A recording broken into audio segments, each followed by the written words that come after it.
Neng!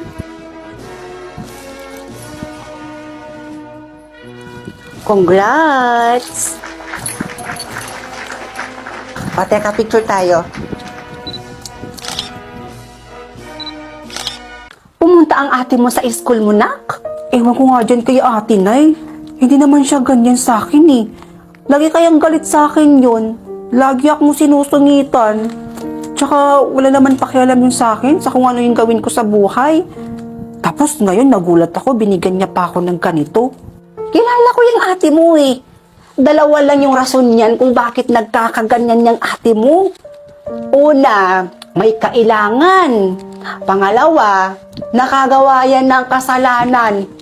Baka may nagawang kasalanan. Nay? O anak, tingnan nyo. Ano yan? Tricycle? Nay, second hand lang po yan ha. Pero alam kong magagamit talaga natin yan. Lalo na kapag nagbebenta po kayo ng gulay. Hindi na po kayong mahihirapang maglakad po niyan. Dahil may tricycle na po tayo. Malaking tulong nga yan, nak. O, Neneng, para sa pinakamamahal kong kapatid.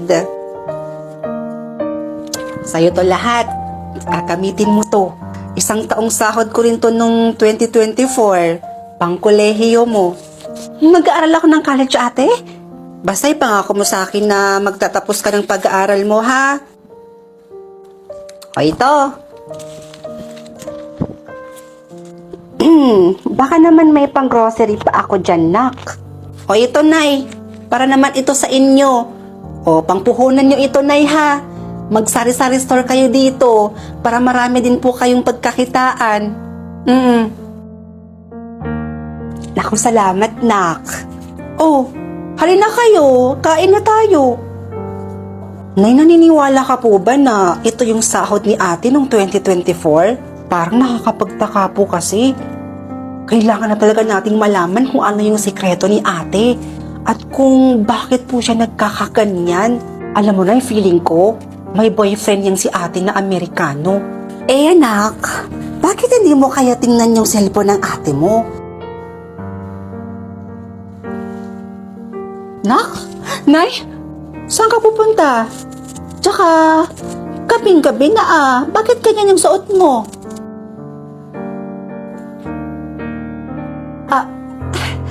Wala akong pupuntahan, Nay. Feel ko lang tong dress. Gusto ko kasi ma-experience kung paano ba magsuot ng ganito. Nay, pasok na po ako. Diba, Nay? Sabi ko sa'yo, feeling ko talaga nagbebenta ng katawan niyan si ate. Nak, di mo naman kami kailangan ipasyal dito sa SM. Masyadong magarbo dito. Hindi kami bagay dito, nak. Nay, para naman makalabas-labas naman kayo galing sa bukid. Teka, saan niyo pala gustong kumain ngayon? Ililibre ko kayo. Ay naku, nak. Ikaw na ang bahala. Wala naman ako masyadong alam dito eh. Dito na lang tayo sa Classic Savory, Nay. Masarap yung mga pagkain nila dito. Halika kayo. Nay, napantayan niyo po ba siya? Eto na nga, anak. 5 gabi ko nang binabantayan niyang ate mo. Hindi naman siya lumalabas tuwing gabi. Bakit ang laki ng pinagbako niya? Di naman siya dating ganyan sa atin, Nay. Para matigil na tayo sa kakaduda sa ate mo. Bukas na bukas, tatanungin na natin siya. Ate? Ate, ilang araw na po kasi kaming nagtataka ni nanay kung bakit po kayo nagkakaganyan sa amin. Hindi po namin maiwasang isipin na may boyfriend po kayong afam. Oo nga, anak. Alam nyo, wala talaga akong balak sabihin sa inyo to eh. Gusto niyong malaman, di ba? Eto.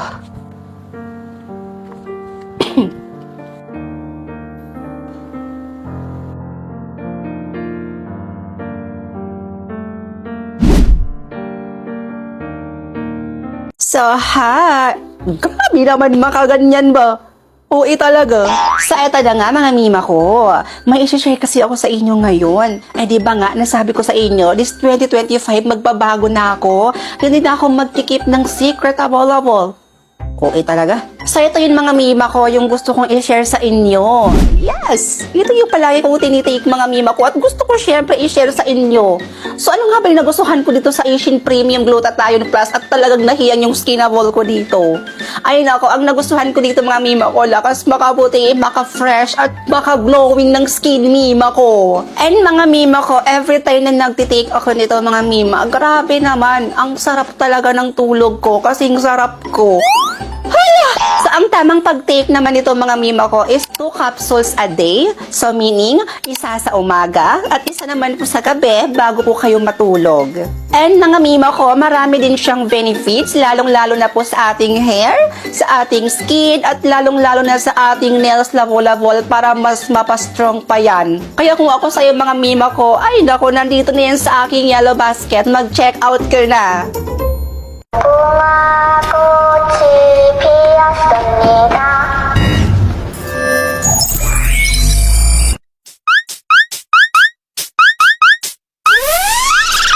Promise Girls out!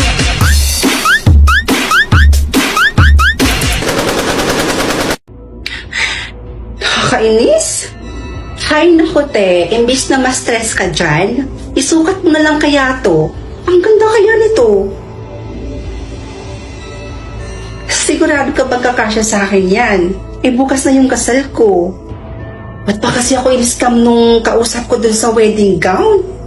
Aligaga tuloy ako ngayon. Ate naman, hayaan mo na yun. At least ngayon, nakagawa tayo ng paraan. Ito na yun, no? O, tingnan mo kaya tong gown na to. Ang ganda kaya. Patingin nga. Wow, maganda naman siya. Teka, kanino ba to? Baka pag sinuot ko to sa kasal ko, mas lalo kami maghiwalay ni Hector, ah. Hiniram ko lang yan sa best friend ko. Sinuot pa daw yan ng nanay niya nung kinasal siya. Pero naitago naman daw nila ng maayos yan. Kaya tingnan mo, oh. Parang bago lang, di ba? Ang ganda pa rin. Oh, ano ate? Let's go? Oh, wait lang. Kuhaan na muna kita ng tubig, ha? Diyan ka lang. Kim, kinakabahan ako. Ano? Kinakabahan? Bakit naman? Ipon ko ba kung bakit eh? Sus! O siya, sige, wait lang. Kukuha lang ako ng tubig doon. O ate, oh. Uminom ka muna. Bakit ka ba kasi kinakabahan, ate?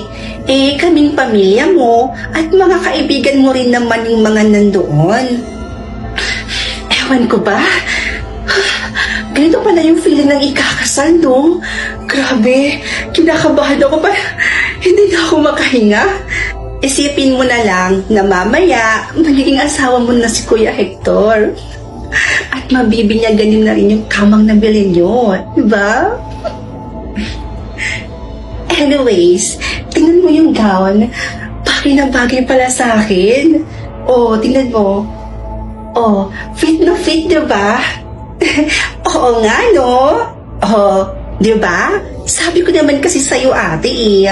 Trust me. Kim, ano nangyari sa ate mo?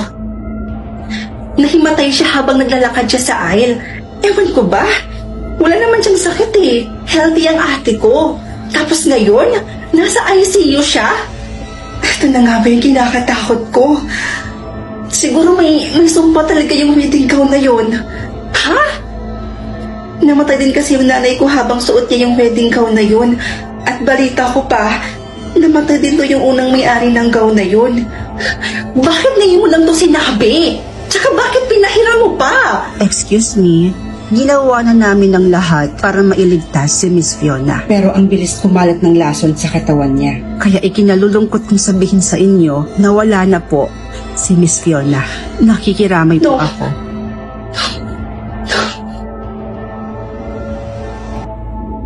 Ngayon, lumanda ka sa akin dahil susunugin na kita. Anak, tama ba yung narinig ko? Pwede mo pang isuot yan. Opo, Itay. Dahil may sumpa ang gown na to. Naalala niyo pa po ba nung kinasal kayo ni Inay na habang suot-suot niya ang gown na to, nahimatay siya at namatay din sa araw na yon? Katulad nung may-ari ng gown na to, di ba namatay din po siya habang suot ang gown na to?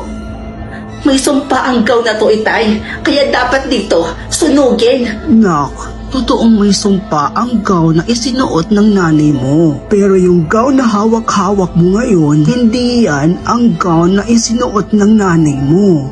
Dahil ang gown na yon, matagal na namin sinunog. Po? So bakit namatay si Ate Fiona? Planado ba ang lahat? May kinalaman kaya si Kim dito?